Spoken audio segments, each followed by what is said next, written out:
Sana hindi na lang ako humiling ng gift na yun para hindi siya umalis, para hindi niya kami iwan. Ginawa niya lang pong way yun para iwanan talaga kami ni Mama. Kung sakasakaling nandito siya ngayon, ano yung sasabihin mo sa kanya? Ano po? Pa, kung nasan ka man ngayon, mag-iingat ka. Huwag mong isipin na may galit ako sa'yo dahil sa ginawa mo. Kung babalik ka man, nandito pa rin ako para tanggapin ka. Kung hindi man si Mama, nandito ako para piliin ka. Yan mga kababayan, yung bahay ng mga tao dito, halos ganyan, makikita mo, ang dingding nila, yero. Pagka yung bahay mo dito ay ganyan, masasabi nila na medyo okay na ang buhay. Yung mga iba naman, pag puro sako, ang dingding nila, yun talaga yung medyo hirap. Kagaya nun mga kababayan, eto, mga lumang plywood. Ayan. So, hirap talaga yung mga buhay nila. Ang dami-dami dito mga kababayan. Ito naman, puro tolda. Ayan. Ganon din naman, puro yero naman. Puro tagpi-tagpi mga kababayan. So, napakarami nating mga kababayan dito. At napag-alaman ko po mga kababayan, halos lahat sila. Iilan lang ang may CR, yung nandoon lang sa baba. Pero habang paakyat na ng paakyat, pahirap na ng pahirap ang buhay dahil bukod sa walang tubig, walang CR, pero may kuryente naman. Yung iba wala. Solar lang talaga ang ilaw nila. So mga kababayan, malapit na po tayo dito sa bahay ni Jonabel. Sana nandyan sila. Samahan niyo ako mga kababayan.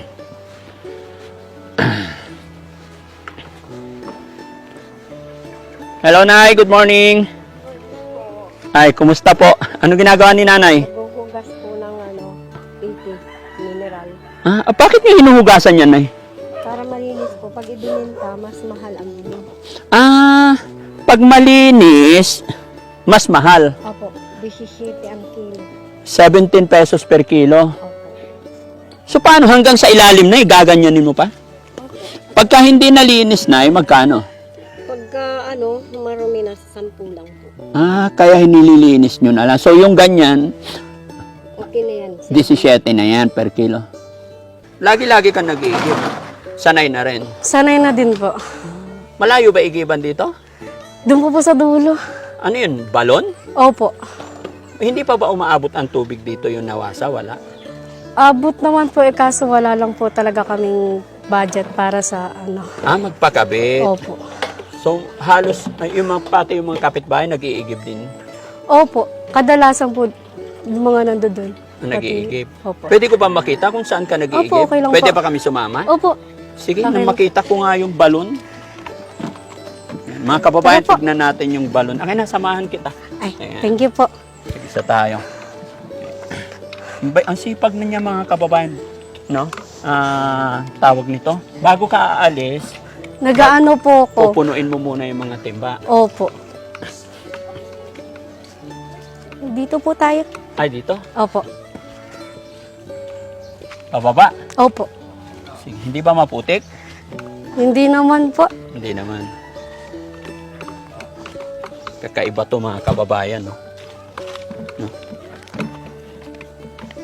Ngayon talaga si Jonabel, walang arte sa buhay mga kababayan kahit na putik-putik na yung paa niya. Ayun. Pero kayang-kaya rin ni Daddy Frankie yan. Laking bukid din ako.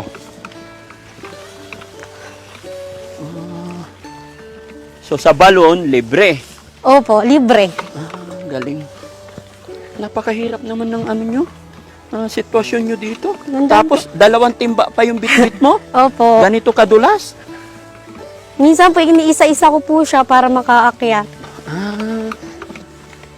Ito po. Tignan nyo mga kababayan. Ayun, dito. Dito po. Tapos, paano? Dito po ako ganito po laging ginagawa ko pag nandirito ako, ganun. Para sila mama hindi mahirapan mag-igib kasi pag siya na lang Maano na rin po kasi yung buto ni mama. Dahil matanda na. Opo.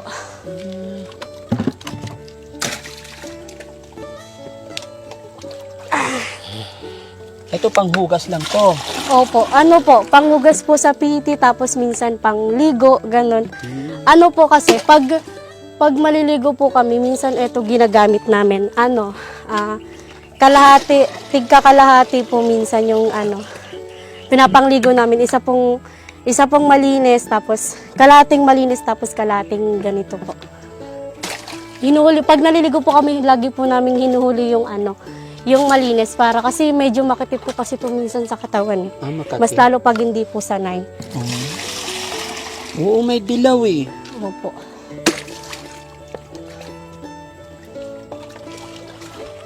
Ang galing naman. Sige, punuin mo na lang para hindi ka pabalik-balik.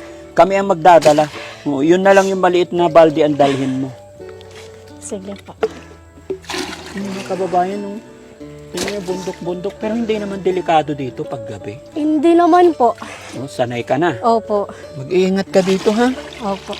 Alam mo naman, syempre, kahit saang lugar, hindi natin maiwasan, may mga masasamang loob, no?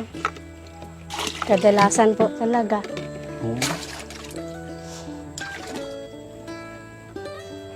Nakakabilib talaga mga kababayan yung ginagawa ni Jonabel.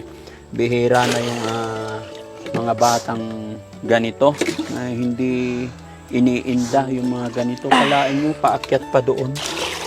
Sige. Okay na po yan? Okay na yan? Opo. Sige, kami na lang magdala. Pero matanong lang kita, Jonabel, no? Pero lang upo ka muna sa biyo. Sige po.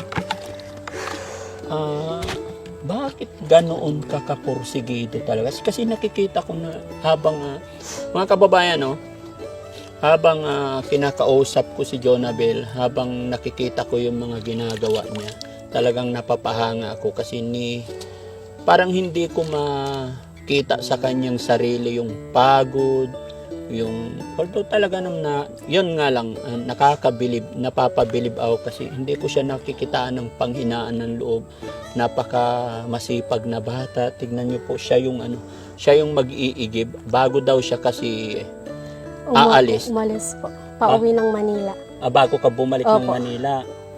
Ano po kasi, kailangan bago ako umalis, kailangan nakahanda na lahat ng mga iiwanan ko para kay mama, ganun.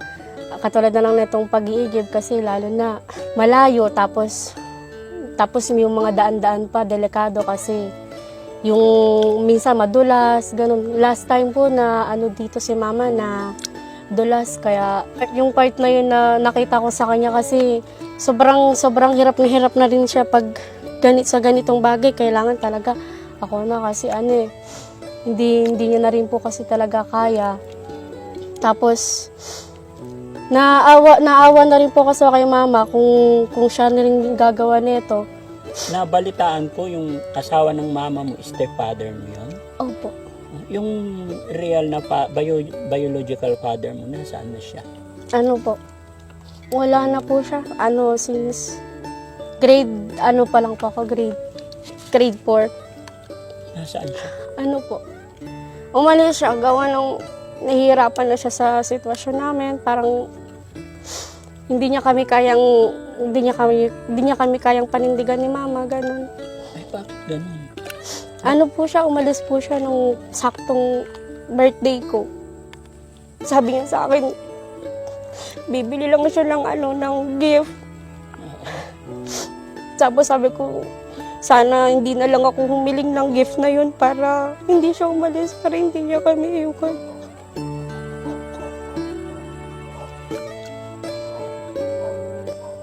Kasi hanggang ngayon sinisisi ko yung sarili ko sa part na yun na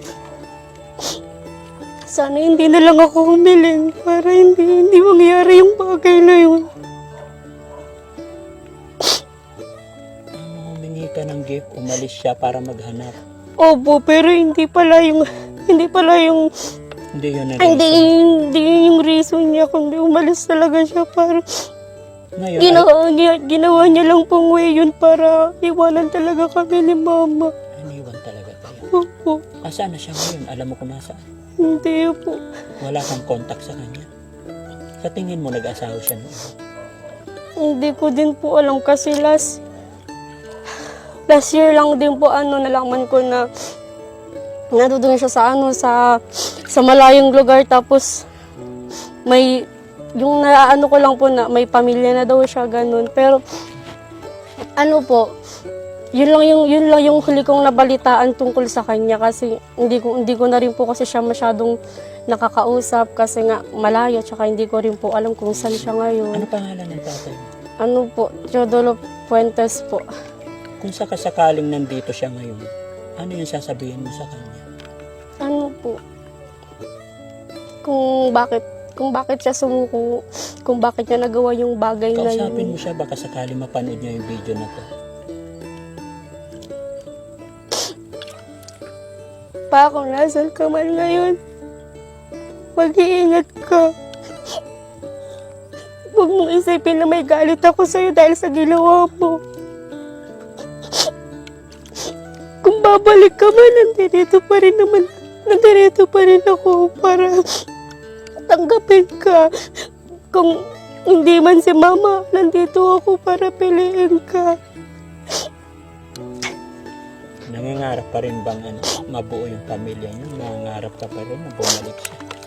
Sa ngayon po, lang po, hindi po ko totally nangangarap na bumalik siya, kasi may stepfather po ako na ngayon na tumutulong, na tumatayo bilang tatay ko. Tapos, lang po, nangangarap lang po ako na makita siya na... Gusto mo rin siya makita? Nangangarap lang po ako na makita siya, na makita kung anong kalagayan niya ngayon, kung ligtas ba siya sa pinupuntahan niya, ganun, kung ligtas ba siya sa araw-araw. Sige, I'm sure mapapanood niya tong video to. Bigyan mo ng advice, kausapin mo yung tatay mo. Pasensya ka na, pati ako naiyak kasi ako talaga mapagmahal din ako sa magulang. Mga kababayan, di ko mapigilan pag-iyak. Pagka magulang na natin yung pinag-uusapan natin. Dahil ako rin yung anak na gagawin ko ang lahat. Maibigay ko lang yung, masuportahan ko lang yung aking mga magulang. Naiyak din ako sa kwento niya. Mula nung may nalaman ko yung kanyang. Tignan niyo mga kababayan, kahit iniwan na siya ng kanyang tatay, wala siyang inisip kundi kaligtasan pa rin ng tatay niya. So, Jonabel, kausapin mo yung tatay mo. Para sakali, I'm sure mapapanood niya to. Pa, kung nasan ka man ngayon, sana okay ka lang, sana maging ligtas yung tinutuluyan mo, sana nakakain ka ng maayos. Huwag mo po akong isipin na na sobrang may galit sa'yo. Wala po akong sama ng loob sa'yo pa. Ang gusto ko lang makita ka, makasama, kahit sa panandaling araw, panahon. Alam kong malabo na mabuo tayo kasi may stepfather ako na nandyan. Pero huwag ka po mag-alala pa. Mahal na mahal pa rin naman po kita kahit hindi kita nakakasama eh. Ano po. So, kumusta naman ang trato ng stepfather mo sa'yo? Okay naman? Okay naman po. Minsan po, hindi kami magkasundo, pero kadalasan po talaga, syempre, stepfather ko po, kailangan kong mahalin din kasi kung yun sa akin lang po, kasi kung saan yung masaya yung nanay ko, dun din po ako. Sinusuportahan mo? So, supportahan ko ulit po siya. Sige. Masyado na tayo nagkakaiyakan. Balik na tayo doon. Kami na magbuhato, guys. Pabuhatong isa. Ayan. Kasi baka madulas pa si Pakahirap talaga dito mga kababayan. Ako na to. Sige, mauna ka.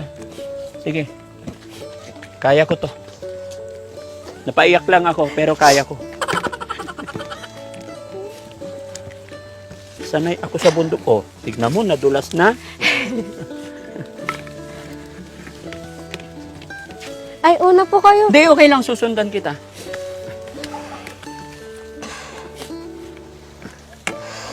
Sige lang.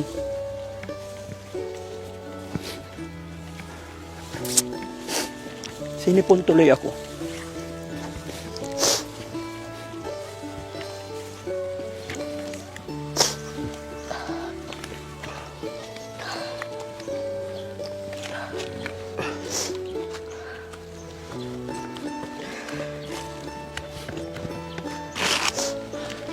Ah.